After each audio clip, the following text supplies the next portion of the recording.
Hey BCCal kids, this video covers related rates. Related rate problems, they involve the rates of change of at least two variables with respect to time. Generally, we've been treating x as the independent variable when we do our derivatives, but generally if we're talking about things that happen in the real world or like actual physical activities, when things change, the time is the variable and it's never actually a part of the equation. Rather, it just influences what happens over time. The example that we start this out with is if a paint bucket was knocked over so that it spilled and it made a circle that had an increasing radius. As that radius increases, the area is going to increase at a similar rate. But that the rate of change of the area is affected by the rate of change of the radius. So in example one, what we're looking at is using the same example from here.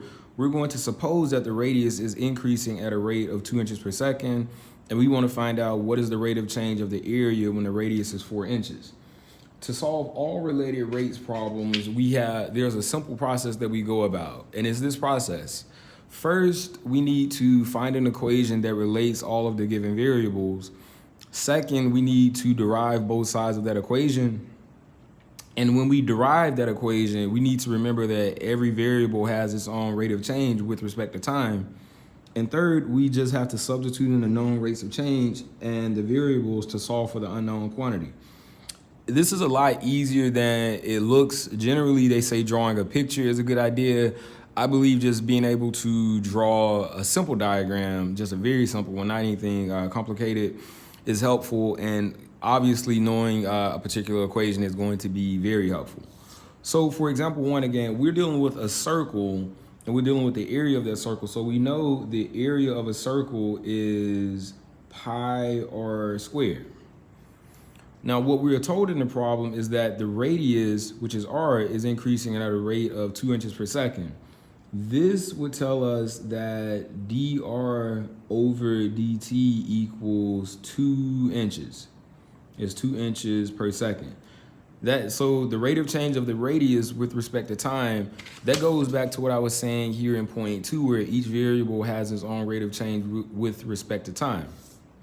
So we know dr over dt is 2 inches per second, and we are trying to find the rate of change of the area when r equals 4. So here we're given the information that r equals 4, and we are trying to find dA over dt. That is the unknown. So as we always do when we are doing, this is kind of an implicit style problem. So when we derive this, we're deriving both sides of the equation with respect to time. So the derivative of a is 1, and again, each variable has its own rate of change with respect to time.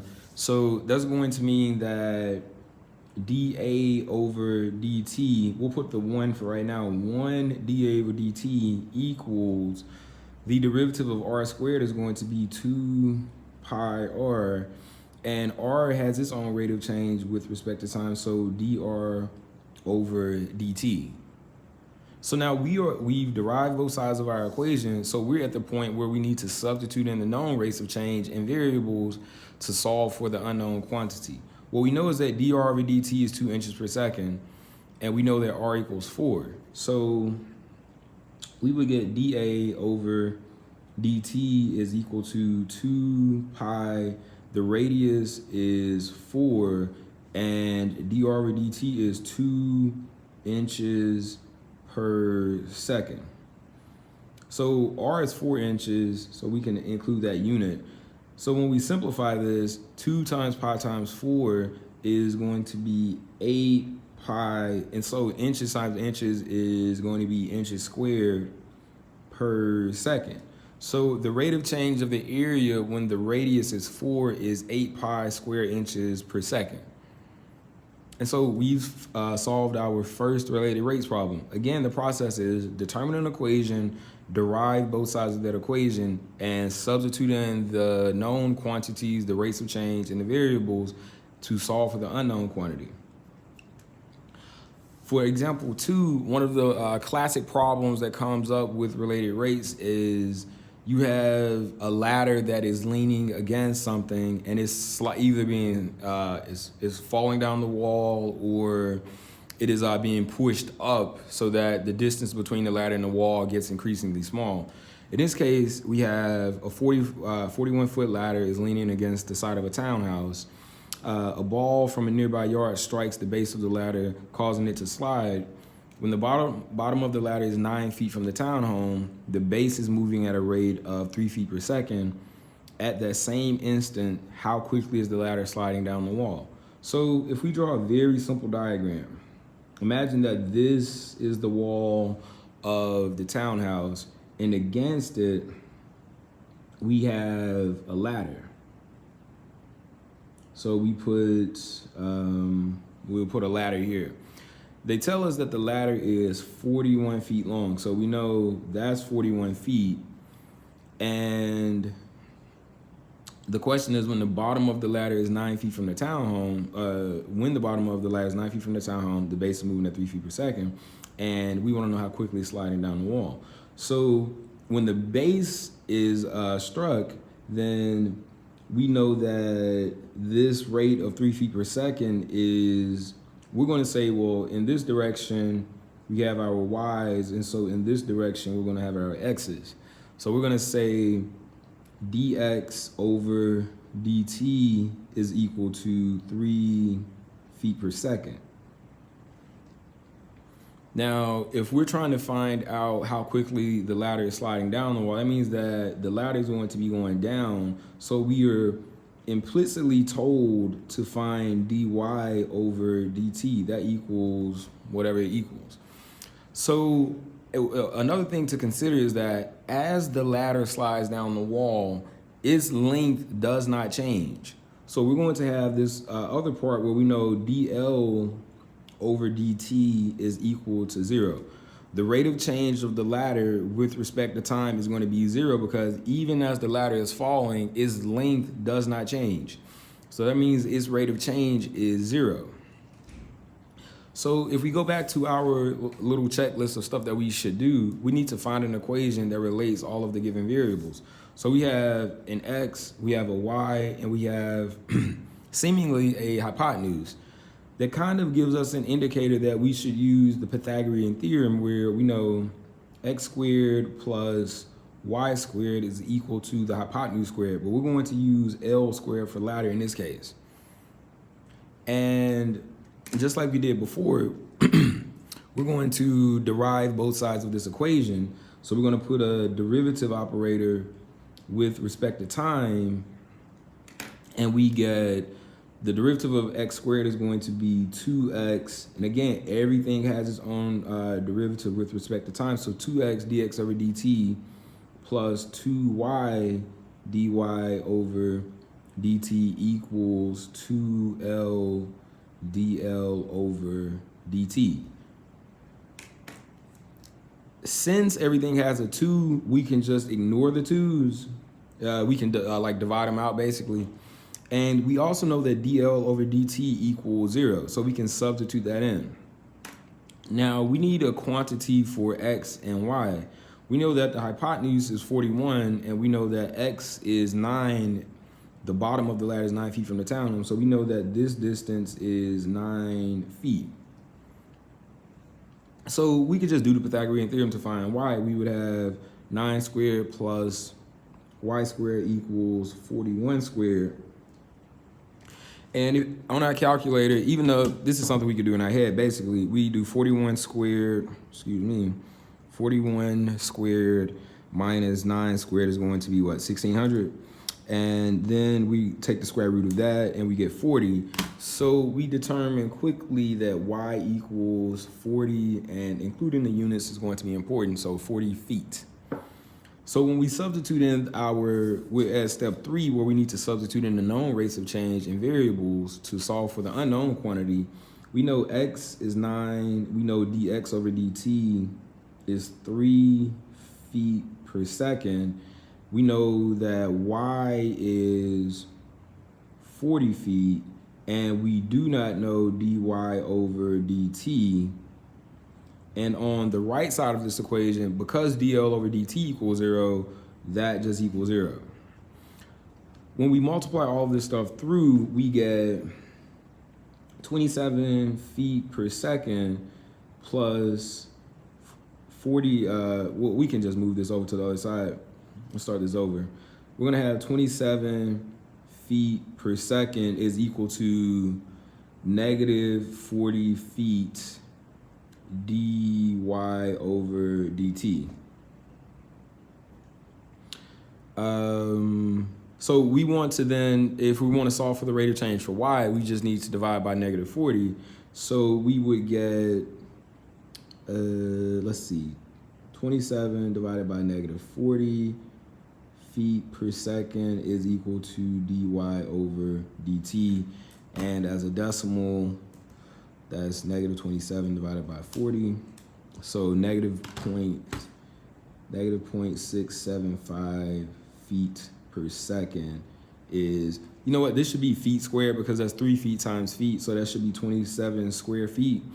And when we divide by negative 40 feet, that gives us negative 0.675 feet per second is equal to dy over dt.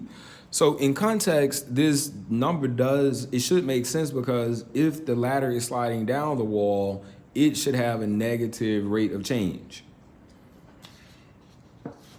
For example 3, we're taking the same problem that we had in the previous example, and we're going to figure out the rate of change in degrees per second. Actually, we want to do radians. We're going to say radians per second of the angle created by the ladder in the wall of the townhome. So if we redraw this, so we still have our ladder. It's still leaning against, so it's still 41 feet. This is still 9 feet from the wall. But in this case, we have this angle theta now.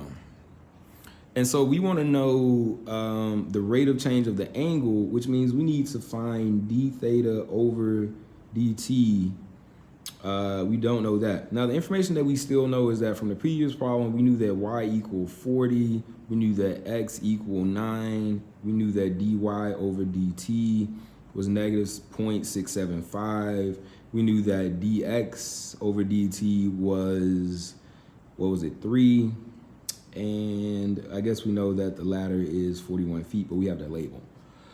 So in this problem, we need to create a relationship between, we have a side x, we have a side y, and we have our, I'm sorry, that's backwards. We have a side y, we have a side x, and we have our ladder, and we have this angle theta.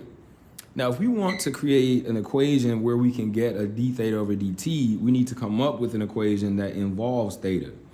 My recommendation would be, since we know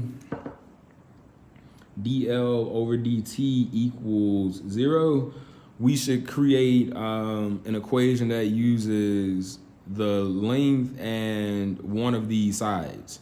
I would say we use the x over L, which, if we remember our trigonometry, that's going to tell us that cosine theta is equal to adjacent over hypotenuse. And so when we do our derivative with respect to time, we're going to have d over dt of cosine theta equals x over L. That's going to be negative sine theta, and then d theta over dt equals, on the right side, we have to do the quotient rule. So we get the low function times the derivative of the top minus the top function times the derivative of the bottom over the bottom square. So I would immediately substitute in the information that we know. So we need to find theta first. So when theta is, so we know when x is 9 and L is 41, we can do cosine inverse of 9 over 41, and that will tell us theta. So let's do that first. So make sure your calculator is in radian mode, and we're gonna do cosine inverse of 9 divided by 41. That is, let's round up to 1.35. So we get 1.35 radians. On the left side, we would get negative, we want to do negative sine of 1.35 times d theta over dt equals L is 41, dx over dt is 3, minus x is 9, and dl over dt is 0. So then we want to have this divided by 41 squared. So then we would get, if we simplify some of this, 41 times 3 is, that divided by 41 squared is, so let's say that's 0.073. So we get negative sine of 1.35 d theta over dt is 0.073. And to solve for d theta over dt, we're going to divide by negative sine 1.35. And so we get d theta over dt is 0.073 divided by negative sine of 1.35. And that equals 0.073 divided by negative sine 1.35 is negative 0.05. Negative 0.075 radians per second. And again, a negative rate of change would make sense because the ladder is sliding down the wall, so this rate of change of the angle should be smaller. I mean, it should be decreasing, so it should be negative. Another way we could have done this is we could have done tangent tangent theta equals y over x, but then that involves us having to do secant squared and use dy over dt and dx over dt. So anytime you can create a zero in a problem, you're going to do yourself a favor.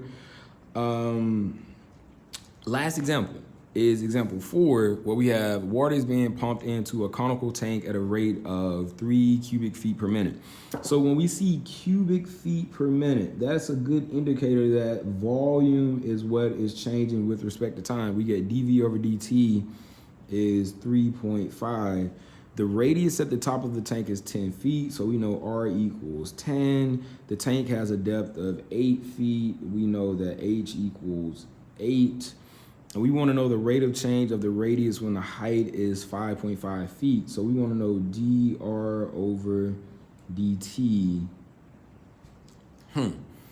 So when we have a conical tank, the equation that we need to use is V equals, the volume of a cone is 1/3 pi r squared times the height. Now the problem in this equation is that we have two variables. And we're only given the rate of change. We're only supposed to find the rate of change of the radius, and we're only given the rate of change of the volume. Now in any equation, you need, so we have 3 variables here. You always have to be given at least 2 variables to solve for the third. And in the case that you aren't given all of the information, you have to find a way to substitute for the variable you have no information for. So fortunately, we're given this relationship that when the radius is 10, the depth of the tank is 8. So this ratio of the radius to the height is equal to 10 over 8. And so we kind of want to get the h out of the equation. So when we do this, we get 8r equals 10h, and then we get 8/10 r equals h, or 4/5 of the radius is equal the height. That's going to be necessary over here to get rid of the h. So we get v equals 1/3 pi r squared times 4/5 r. And if we rewrite that equation, we would get 1/3 pi. Now this is going to be r. Why did I write 1/3? 4 times 1. So we're going to get 4 pi. 5 times 3 is 15. So 4 pi over 15 r cubed. when we take, so we want to take our, so now we have an equation, and when we derive this with respect to time, we're going to get dv over dt is equal to 12 pi over 15 r squared dr over dt.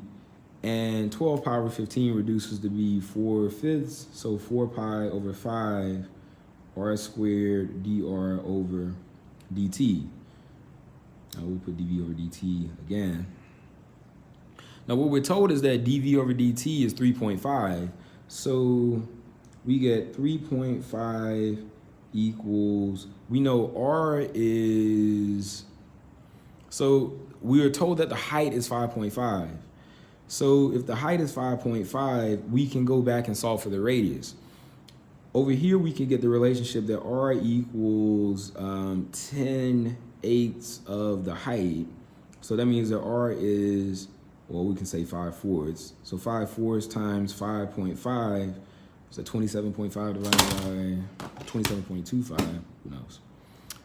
5.5 times 5 is 27.5 divided by 4, was it 6.75? 6.875 is 6.875.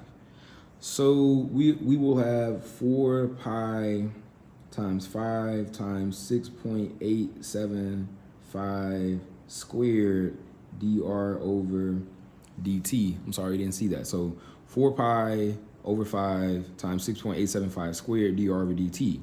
Now the easy thing to do is just, our final answer is 3.5, and since you have a calculator, let it do all of the heavy lifting.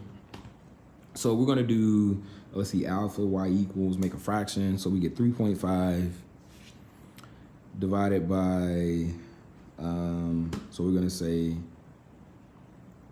we can do another fraction here, 4, where's the pi key? 4 pi over 5, and that's multiplied by, so times 6.875 squared, and that's it. So this equals, we're gonna say just divided by this, and that tells us that dr over dt is equal to 0.29. 0.295. I'm sorry, I read that wrong.